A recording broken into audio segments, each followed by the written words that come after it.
사람들이 가야바의 집에서 총독 관저로 예수를 끌고 갔다. 때는 이른 아침이었다. 그들은 몸을 더럽히지 않고 유월절 음식을 먹기 위하여 관저 안에는 들어가지 않았다. 빌라도가 그들에게 나와서 당신들은 이 사람을 무슨 일로 고발하는 거요? 하고 물었다. 그들이 빌라도에게 대답하였다. 이 사람이 악한 일을 하는 사람이 아니라면 우리가 총독님께 넘기지 않았을 것입니다. 빌라도가 그들에게 말하였다. 그를 데리고 가서 당신들의 법대로 재판하시오. 유대 사람들이 우리는 사람을 죽일 권한이 없습니다 하고 대답하였다. 이렇게 하여 예수께서 자기가 어떠한 죽음으로 죽을 것인가를 암시하여 주신 말씀이 이루어졌다. 빌라도가 다시 관저 안으로 들어가 예수를 불러내서 물었다. 당신이 유대 사람들의 왕이요? 예수께서 대답하셨다. 당신이 하는 그 말은 당신의 생각에서 나온 말이요. 그렇지 않으면 나에 관하여 다른 사람들이 말하여 준 것이요. 빌라도가 말하였다. 내가 유대 사람이란 말이요. 당신의 동족과 대제사장들이 당신을 나에게 넘겨주었소. 당신은 무슨 일을 하였소? 예수께서 대답하셨다. 내 나라는 이 세상에 속한 것이 아니요. 나의 나라가 세상에 속한 것이라면 나의 부하들이 싸워서 나를 유대 사람들의 손에 넘어가지 않게 하였을 것이요. 그러나 사실로 내 나라는 이 세상에 속한 것이 아니요. 빌라도가 예수께 물었다. 그러면 당신은 왕이요? 예수께서 대답하셨다. 당신이 말한 대로 나는 왕이요. 나는 진리를 증언하기 위하여 태어났으며 진리를 증언하기 위하여 세상에 왔소. 진리에 속한 사람은 누구나 내가 하는 말을 듣소. 빌라도가 예수께 진리가 무엇이요? 하고 물었다. 빌라도는 이 말을 하고 다시 유대 사람들에게로 나아와서 말하였다. 나는 그에게서 아무 죄도 찾지 못하였소. 유월절에는 내가 여러분에게 죄수 한 사람을 놓아주는 관례가 있어. 그러니 유대 사람들의 왕을 놓아주는 것이 어떻겠소? 그들은 다시 큰 소리로 그 사람이 아니요 바라바를 놓아주시오 하고 외쳤다. 바라바는 강도였다. 네, 오늘 말씀 아무리 억울해도 역전의 하나님을 신뢰하라라는 제목의 말씀을 나누겠습니다. 여러분, 살다 보면 참으로 억울한 일을 당할 때가 있습니다. 진실을 말했는데 거짓이라고 모함을 당하기도 하고요, 누명을 쓰기도 합니다. 편협되고 왜곡된 어떤 시각으로 어떤 사실에 근거해서 모함을 받는 경우도 있습니다. 지난 주일 오후에 위지엠 센터 이전 감사 예배를 드렸습니다. 위례했던 오피스가 이제 판교 운중동으로 이사를 했습니다. 그때 이제 유기성 담임 목사님께서 아둘람 굴의 기적이라는 제목의 말씀을 전해 주셨습니다. 이 아둘람 굴이라는 것은 사무엘상 22장 1절에서 2절에 나오는 본문이었는데요. 다윗이 사울을 피해서 도망가여 들어간 굴이 바로 거기입니다. 근데 거기에 누가 왔냐면 바로 다윗의 형제들, 우리 형님들과 가족들이 거기에 옵니다. 또한 거기 온 사람들이 있었는데 사무엘상 22장 1절에 보면 2절부터 보겠습니다. 그들뿐만이 아니라 압제를 받는 사람들과 원통하고 억울한 일을 당한 사람들도 모두 다윗의 주변으로 몰려들었다, 이렇게 되어 있습니다. 사울이 다윗을 죽이려고 했고 다윗과 한마디라도 했던 사람이나 그를 지지하는 사람은 죽이려고 했습니다. 실제로 사무엘상 22장 후반부에 보면 노베 제사장이었던 아히멜렉이 다윗을 도와줍니다. 그것이 발각이 되어서 나중에 그 제사장과 그 다음에 85명의 제사장들과 그 다음에 나머지 사람들이 함께 죽임을 당하죠. 이렇게 참 억울하고 비통한 일들이 이 사울에 의해서 계속 벌어진 거예요. 그래서 이 다윗에게 사람들이 몰려들기 시작했던 것이죠. 이 억울한 일은 우리에게도 있고 이들에게도 벌어졌지만 바로 예수님도 당하신 일입니다. 그것이 오늘 본문의 이야기죠. 바로 빌라도 총독에게 예수님은 재판을 받으러 오셨습니다. 예수님 분명 죄가 없는 분이셨는데 그를 빌라도에게 보낸 이들은 애초에 뭐 진실이나 사실이나 이런 거는 관심이 없었습니다. 자신들의 종교적인 권력에 도전하는 것처럼 보이는 예수님을 죽이는 것이 목표였어요. 그래서 과정은 상관이 없습니다. 무조건 죽이는 것이 목표입니다. 그래서 어떤 얘기를 하냐면 빌라도가 묻죠. 도대체 이 사람이 무슨 잘못을 했는데 나에게 데려온 것이냐. 요한복음 18장 30절에 그들이 빌라도에게 대답하였다. 이 사람이 악한 일을 하는 사람이 아니라면, 개정판에는 행악자가 아니라면 우리가 왜 총독님께 데려왔겠습니까? 행악자라는 것입니다. 악한 일을 하는 사람들이라는 거예요. 여러분, 예수님 무슨 악한 일을 하셨습니까? 하셨다면 선한 일을 하셨죠. 생명을 살리셨고 병든 자를 고치셨고 귀신을 쫓아내셨고 무엇보다 영원한 생명을 주러 오신 분이 주님이시죠. 근데 사람들은 그가 행악자라, 악한 일을 한 자라, 그래서 죽여야 된다, 이렇게 모함을 하는 거예요. 그래서 이들은 말씀드린 대로 진리에 관심이 없습니다. 31절에 보면 빌라도가 그들에게 말하였다. 그를 데리고 가서 당신들의 법대로, 그러니까 사내들인 공의에서 재판하라는 겁니다. 그랬더니 유대 사람들이 우리는 사람을 죽일 권한이 없습니다. 아직 재판도 안 했는데 죽일 생각만 하고 있는 거죠. 그러니까 이들은 오로지 지금 예수님을 어떻게 죽일 수 있을까, 사형을 목표로 지금 여기까지 끌고 온 것입니다. 사형만 시킬 수 있다면 위증이든 거짓 증이든 수단 방법을 가리지 않고 예수님을 죽이겠다는 것이 바로 이 사람들이야. 너무나 불의하고 불공정한 지금 재판장에 서 있는 것입니다. 빌라도는 예수님께 묻습니다. 내가 왕이냐? 그 얘기는 지금 이 만약에 유대인의 왕이라고 한다면, 진짜 왕이라면 이 로마 제국을 뒤집을 수 있는, 국가 체제를 전복시킬 수 있는 위험한 인물인지 아닌지를 이제 따져보고자 한 것이죠. 근데 사실 딱 그냥 이렇게 모습만 봐도 왕의 모습은 아니에요. 너무나 사실은 왕의 모습과 거리가 먼, 너무나 겸손하시고 어떻게 보면 좀 볼품없는 모습이 바로 예수님의 모습이었습니다. 아무리 봐도 죄가 없습니다. 그러면 빌라도는 풀어줬어야 됩니다. 근데 풀어주질 않습니다. 왜 풀어주지 않냐면, 풀어줬다가 만약 유대인 사람들이 황제에게 고발을 해서 지금 이 총독이 풀어줬다, 죽여야 되는데, 이렇게 했다가는 자기가 총독 자리가 위험한 겁니다. 그러니까 죄가 없음을 알고도 자기의 총독에 일하는 이 타이틀과 직위를 지키고자 예수님을 사형터에 넘기게 되는 것이죠. 그러니까 역사상 가장 유명하고도 가장 불공정한 재판을 바로 예수님이 받으신 거예요. 오죽했으면 그 빌라도의 이름이 우리 사도신경에 계속 나오지 않습니까? 여러분, 혹시 이런 억울한 상황에 처한 분이 계십니까? 아까 상부 예배 후에도 어떤 분이 오셔서 참 억울한 재판을 지금 받고 있습니다. 너무나 지금 불리한 재판을 받고 있습니다. 진리가 드러나기를 원합니다. 기도를 받고 가셨어요. 아마 그런 분들이 참 많이 계실 거예요. 꼭 재판만이 아니더라도 억울한 상황, 또 모함을 당한 그런 분들이 계실 겁니다. 하나님은 어디에 계시는가, 이런 생각이 들 수가 있는 것이죠. 얼마 전에 종영한 드라마인데 여러분 많이 보셨을 거라 생각을 하는데, 한 자폐 스펙트럼 그 장애를 가진 변호사의 이야기를 다룬 드라마가 있었습니다. 거기 5회에 보면 참 억울하게 재판을 받는 사람이 나와요. 이 사람은 자신의 제품을 은행이 이제 그 ATM 그 기계 공급하는 회사를 운영했는데, 이 경쟁업체가 고소를 한 거예요. 자신의 특허권을 침해했다는 것입니다. 그래서 판매 가처분 신청을 하게 된 것이죠. 그래서 그 고소인이 이 주인공 이제 변호사에게 의뢰를 해서 이 사람이 이거를 판매하지 못하도록 해주십시오. 그래서 이 사람은 천재 변호사거든요. 비록 자폐증이 있긴 했지만, 그래서 온갖 방법을 다 동원해서 자신에게 그 의뢰를 해준 사람을 이기게 해주려고 그렇게 쫙 끌고 갑니다. 근데 이제 그런 조사 과정 가운데 미심쩍은 게 많이 발견이 돼요.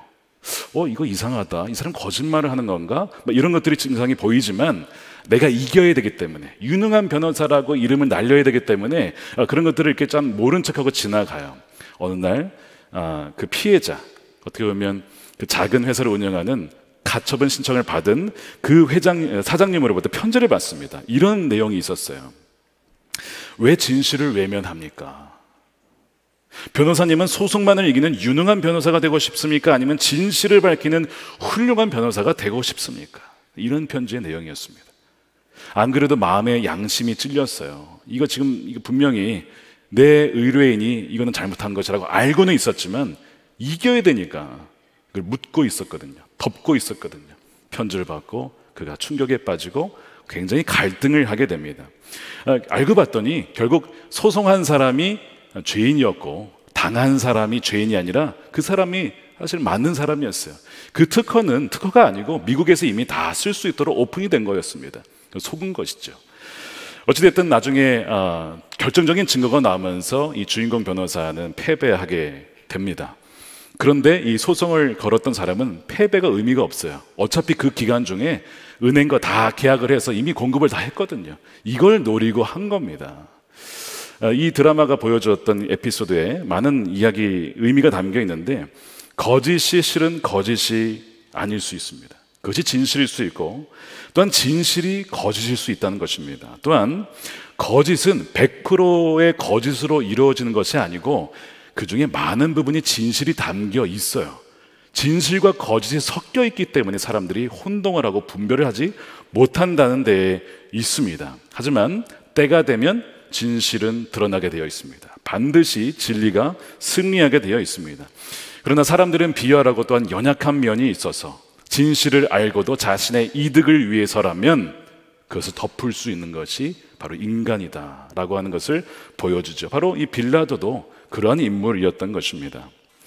세상에 참 억울하고 비통한 일을 당하는 이들이 참으로 많습니다. 성경에 보면 하나님이 함께 하신 사람들조차도 이런 억울한 일과 비통한 일들을 당하더라는 것이죠. 예를 들면 요셉을 보세요. 요셉이 형들에 의해서 배반을 당합니다. 참으로 억울한 일이고요. 또한 종으로 팔려가서 애굽에 노예가 됩니다. 그것도 억울한 일이에요. 그래서 성실하게 살았는데 어떻게 되죠? 보디발의 아내가 유혹을 하잖아요. 근데 그것을 뿌리쳤는데 그걸 다시 뒤집어서 누명을 쓰죠. 이 성폭행하라 했다 이거예요.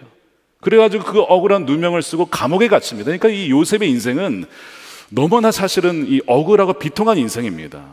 그의 마음에 엄청난 상처가 있을 수도 있는 그런 삶을 산 사람이 바로 요셉이에요. 근데 더 이해가 안 가는 것은 성경에 보면 요셉이 감옥에 갇혔으나 주님께서 그와 함께 계셨다라고 하고 있어요. 아니 주님이 함께 계시는데 왜 이런 일을 당하죠? 여러분 이게 더 이해가 안 갑니다. 사실은 모세도 마찬가지입니다. 모세가 이스라엘 백성들을 쫙 이끌어 가는데 자기가 원해서 한 게 아니에요. 하나님이 부르셔서 순종하는 마음으로 간 것이거든요. 근데 어느 날 고라자손이 와가지고 회중 위에 군림하려 한다 막 이런 모함을 하고요. 두 번째는 백성들을 이 애굽에서 젖과 꿀이 흐르는 땅에서 끌어내어서 이 광야에서 죽이려 한다. 죽이고 있다는 거예요. 그 모함을 이 모세에게 뒤집어 씌우는 것입니다. 모세도 얼마나 원통했는지 하나님 정말 누가 하나님 앞에 거룩한 자인지를 판결해 주십시오. 그렇게 기도를 합니다.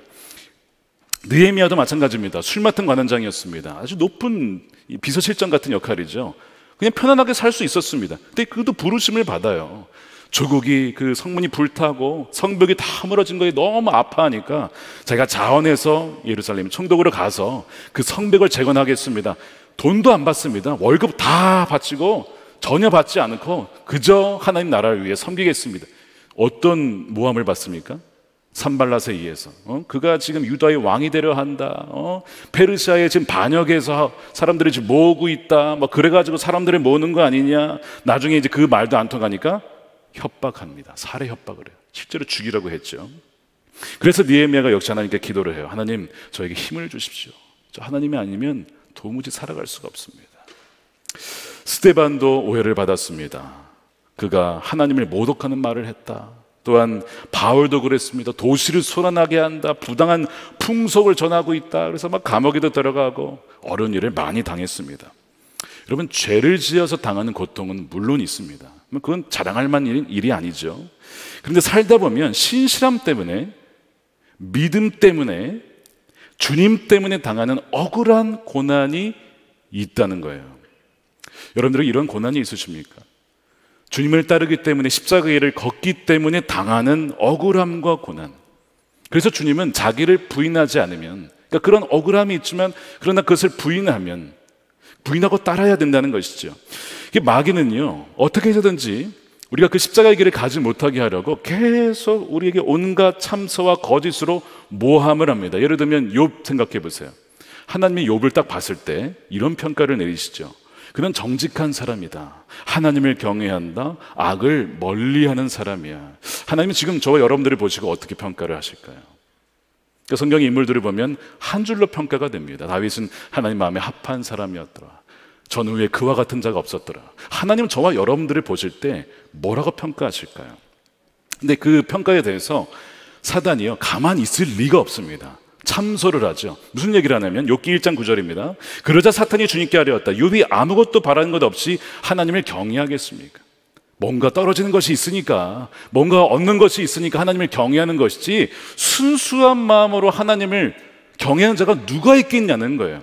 여러분은 어떻습니까? 여러분 정말 순수한 마음으로 무엇이 내게 이득이 없어도 그저 하나님 말씀이고 그저 하나님이시기 때문에 사랑하십니까? 아니면 하나님을 사랑함으로써 하나님을 사용하는 건 아닌가?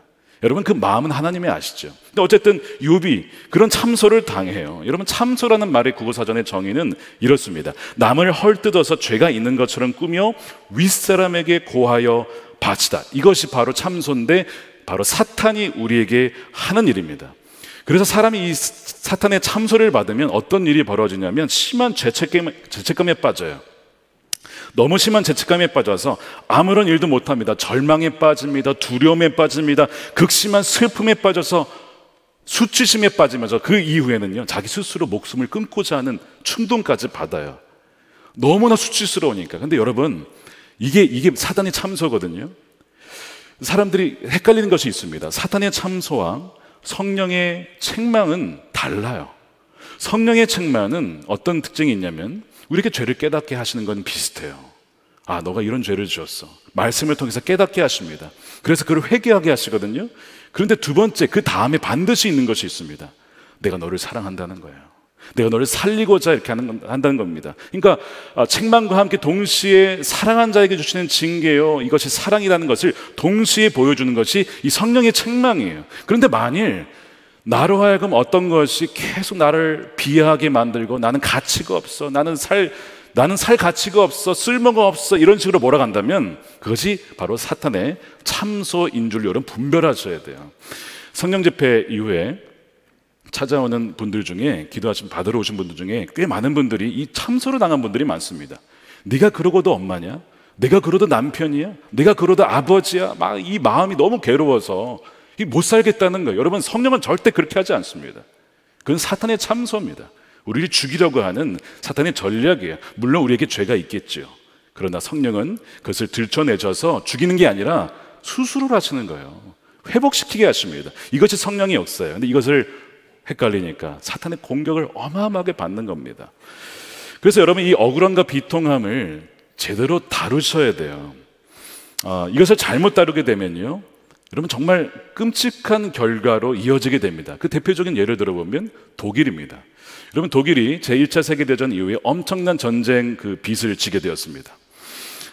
이 바이마르 공화국에서 경험한 경제적 실패와 눌림과 굴욕들 때문에 국민들 마음에 어떤 원통함과 비통함이 생겼어요. 물론 전쟁에 대한 책임을 져야 되는 것이죠. 근데 그게 너무 무겁다는 거예요. 과하다는 것입니다. 그런 마음이 있었는데 그거를 잘 이용한 사람이 누구냐면 히틀러죠. 히틀러가 등장하더니 우리 아리아 민족은 우월한 민족인데 우리가 다시 지배할 수 있다, 일어날 수 있다, 막 사람들의 그 아픈 마음을 부추겨가지고 지지하게 만듭니다. 그래서 히틀러가 이제 제1인자가 되는 것이죠. 그러면서 벌어진 일이 뭡니까? 결국 2차 세계대전이에요. 5,500만 명이 죽었어요. 우리나라 사람들 다 죽은 거와 똑같은 거죠. 어마어마한 끔찍한 결과를 가져왔습니다. 그러니까 우리의 원통함과 비통함과 어떤 그 억울한 것이 제대로 다름받지 못하면 더 큰 문제를 가져온다는 것입니다. 그래서 이것을 잘 다루지 못한 분들이 어떤 특징이 있냐면요, 부정적이에요. 비관적입니다. 냉소적입니다. 세상에 대해서, 사람에 대해서. 그런 분들은 많은 아픔이 있는 거예요. 근데 그거를 잘 치유를 받지 못했기 때문에 그렇게 나오는 것이거든요. 근데 여러분 보세요. 요셉과 모세와 느헤미야와 바울과 이들의 모습을 보면 정말 억울함을 많이 당했지만 이들이 비관적입니까? 부정적입니까? 냉소적입니까? 그렇지 않았어요. 아니, 어떻게 그럴 수 있었을까? 그 비결은요, 하나님에 대한 절대적인 신뢰였습니다. 그 모든 일을, 이 삶을 주관하신 분이 주님이시고 진리는 반드시 드러나게 되어 있다라고 하는 그 믿음 때문에 상처를 받지 않고 오히려 그것을 하나님께 맡겨드림으로써 그 다음에 결국에는 이 모든 것을 뒤집으시는 하나님을 경험했기 때문에 그런 거예요. 이것이 놀라운 비결입니다. 예수님도 마찬가지입니다. 오늘 본문에 왜 하나님은요, 예수님이 이런 일을 당하도록 내버려 두셨을까? 예수님도 왜 적극적으로 변호하지 않으셨을까요? 하나님이 이 모든 상황을 주관하고 있음을 알았기 때문에 그래요. 자, 그 단서가 32절입니다. 이렇게 하여 예수께서 자기가 어떠한 죽음으로 죽을 것인가를 암시하여 주신 말씀이 이루어졌다. 지금 보세요. 지금 온갖 음모와 모함과 거짓과 막 모든 것이 다 지금 벌어지고 있는데 오히려 지금 성경 뭐라고 있냐면 말씀이 이루어지고 있대요. 여러분 이게 이해가 되십니까? 지금 이 상황이? 온갖 음모와 모함 속에서 말씀이 이루어지고 있다는 거예요. 여러분, 하나님 나라는 절대 무너지지 않습니다. 하나님 나라는 이 세상에 속한 것이 본질적으로 다른 것입니다. 아무리 로마 제국과 또한 이 유대인들이 예수님을 모함하고 심지어 죽였다 하더라도 오히려 그것이 하나님의 뜻을 성취하는 길이었던 것이죠. 사실 예수님은 자신의 군대로 다 무력으로 싹쓸이할 수도 있었습니다. 오늘 본문에 나오잖아요. 18장 36절에 내 나라는 이 세상에 속한 것이 아니요 나의 나라가 세상에 속한 것이라면 나의 부하들이 싸워서 나를 유대 사람들의 손에 넘어가지 않게 하였을 것이요 그러나 내 나라는 이 세상에 속한 것이 아니요. 이 나라라고 하는 이 바실레아라는 뜻은 통치하다는 거거든요. 하나님의 통치가 있음을 주님은 너무 잘 아는 거예요. 아무리 자신이 모함을 당하고 또한 억울한 누명을 써도 이 모든 악을 사용하셔서 선으로 바꾸시는 분이 주님이심을 주님은 너무나 잘 아는 것이죠. 그러니까 굉장히 당당하신 것입니다. 절대 밀리지 않습니다. 그러나 로마는 계속해서 무력으로 압제하고 불공정한 재판을 하게 하죠.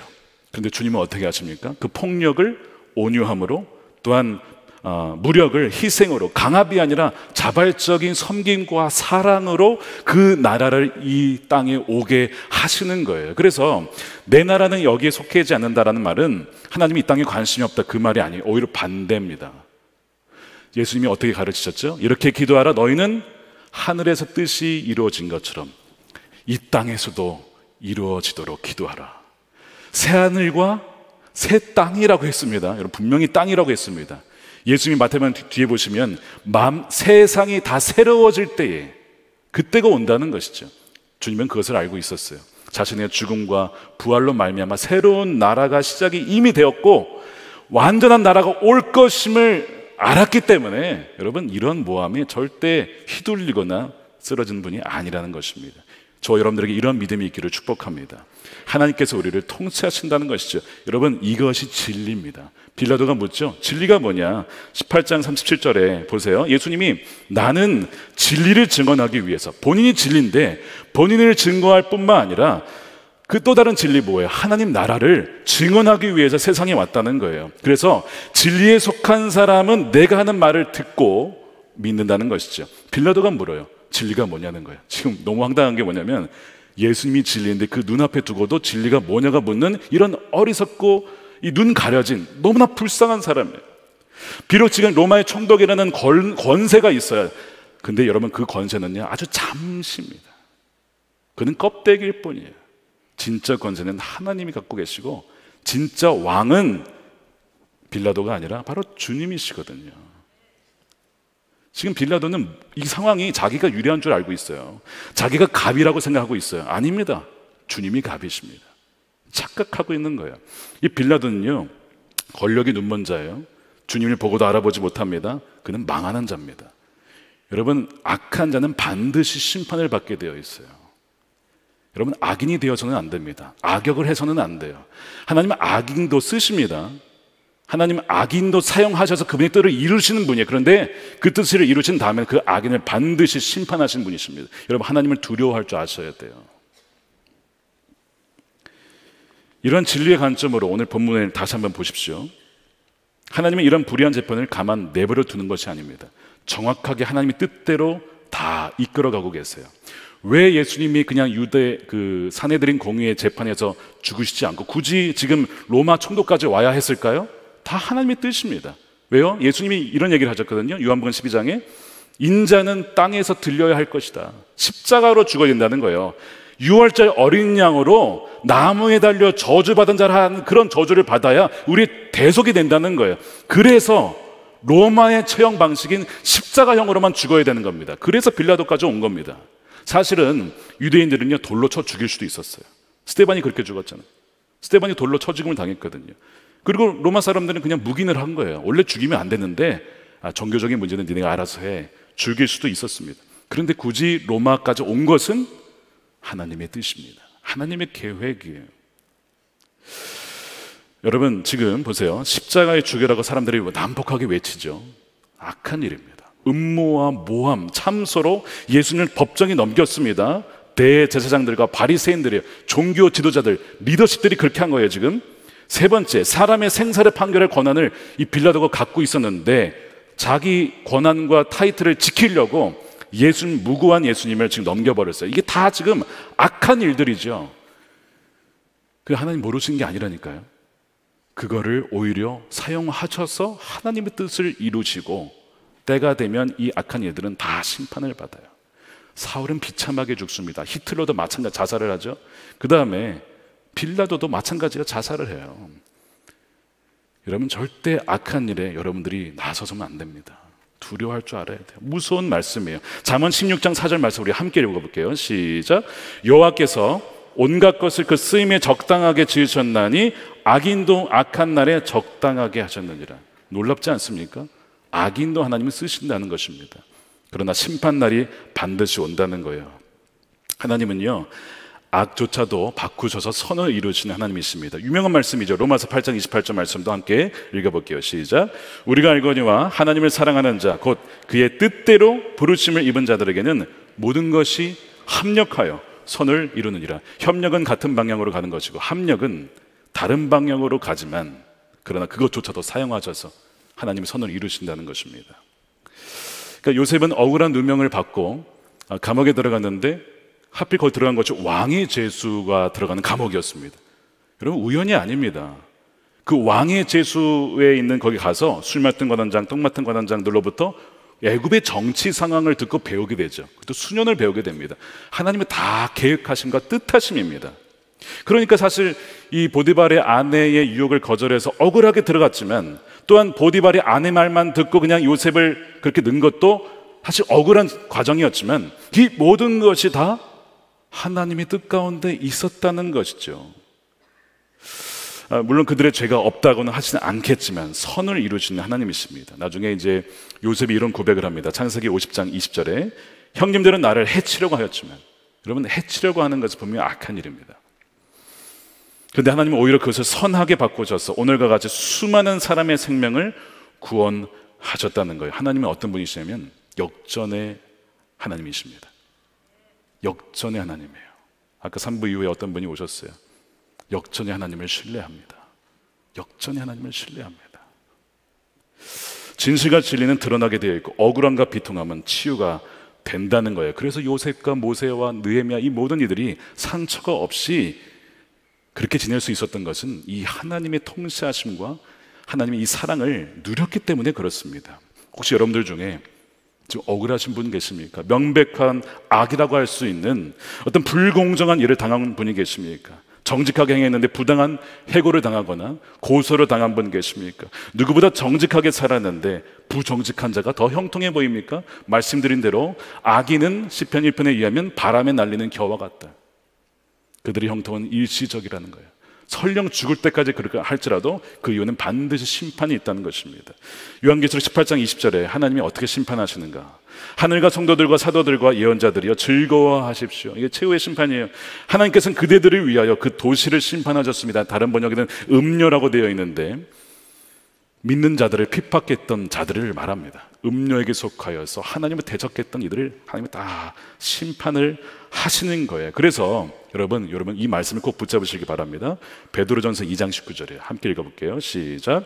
억울하게 고난을 당하더라도 하나님을 생각하면서 괴로움을 참으면 그것은 아름다운 일입니다. 하나님은 우리의 억울함을 아십니다. 모르시는 것이 없어요. 여러분들의 눈물과 아픔과 그걸 다 아신다는 거예요. 그리고 그 모든 상황을 오히려 더 선하게 바꾸셔서 또한 그것을 또한 주의 뜻을 이루시는 분이십니다. 지난 금년 성령 집회 때 어떤 분이 기도받으러 오셨는데 남편이 갑자기 돌아가셨어요. 딸이 고등학생이에요. 젊은 이 아주 어린 딸만 남겨놓고 아빠가 죽은 거고 남편이 죽은 겁니다. 너무나 그 막막한 심정으로 눈물을 흘리면서 기도받으러 오셨습니다. 근데 제가 그분께 저희 친할머니 이야기를 잠깐 들려드렸어요. 아마 들어보신 분이 계시겠지만요, 저희 친할머니 30대 후반에 남편을 잃었습니다. 그러니까 40대 초반에 저희 할아버지가 돌아가셨어요. 너무나 일찍 돌아가셨기 때문에 이미 5남매를 남겨놓고 이게 너무나 막막한 것이죠. 그런 가운데 이제 살게 되었는데요, 참 억울한 일이 발생한 게 저희 할아버지가 돌아가시고 1년 뒤에 고소를 당합니다. 동네에서 가장 부자였던 의원으로부터 고소를 당해요. 이분이 이제 계를 했는데 이 아내 사모님이 계를 하셨죠. 그런데 이제 사모님이 아는 분이 누구였냐면 저희 할머님이었어요. 어떻게 알았느냐? 이 개 주인이 누구냐면 저희 할머님의 남동생의 장모. 이게 무슨 관계예요 도대체? 하여튼 뭐 복잡한 관계야. 하여튼 저도 아직 이해가 잘 안 가지만 어쨌든 그렇게 맺어지면서 개 모임이 시작이 됐는데 이 개 주고 도망간 거예요, 밤에. 그러니까 이 얼마나 억울합니까? 그래서 이 어떤 누구한테 뒤집어 씌울까 하다가 만만한 저희 할머니, 뭐 공부도 많이 하신 것도 아니고 남편도 없고 막 그 할머니를 지목해서 고소를 한 겁니다. 당신 때문에 이렇게 됐다. 근데 저희 할머니 무슨 상관이에요 그게? 저희가 뭐 할머니가 개를 들어간 것도 아니고 뭐 아무런 것이 없는데 고소를 당하니까 할머님이요 매일 교회 가서 새벽마다 저녁마다 억울합니다 주님, 억울합니다.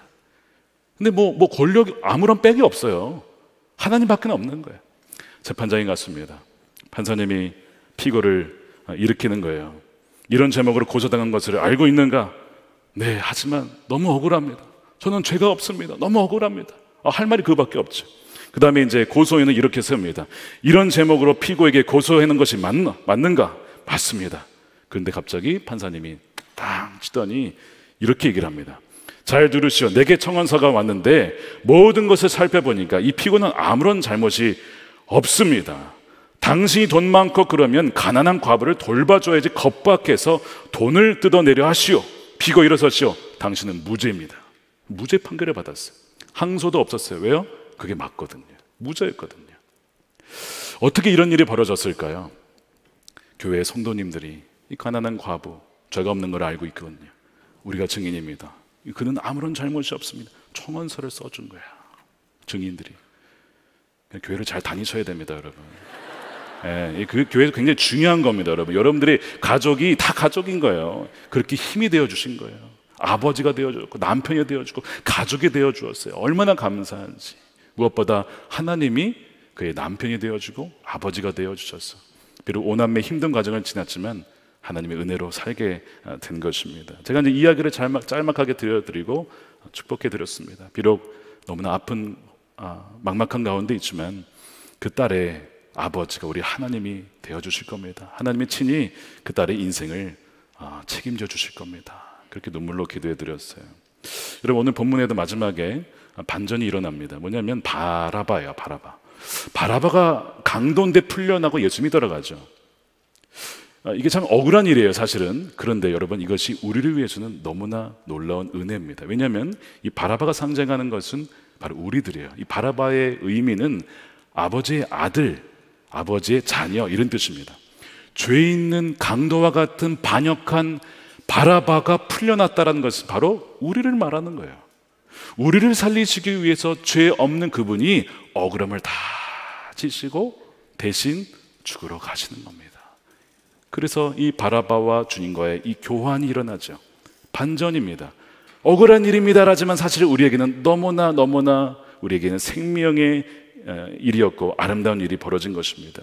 여러분, 우리가 믿음으로 이것을 봤으면 좋겠어요. 우리 삶에서 벌어지는 억울한 일들이 있죠. 하나님이 반드시 드러내실 줄로 믿습니다.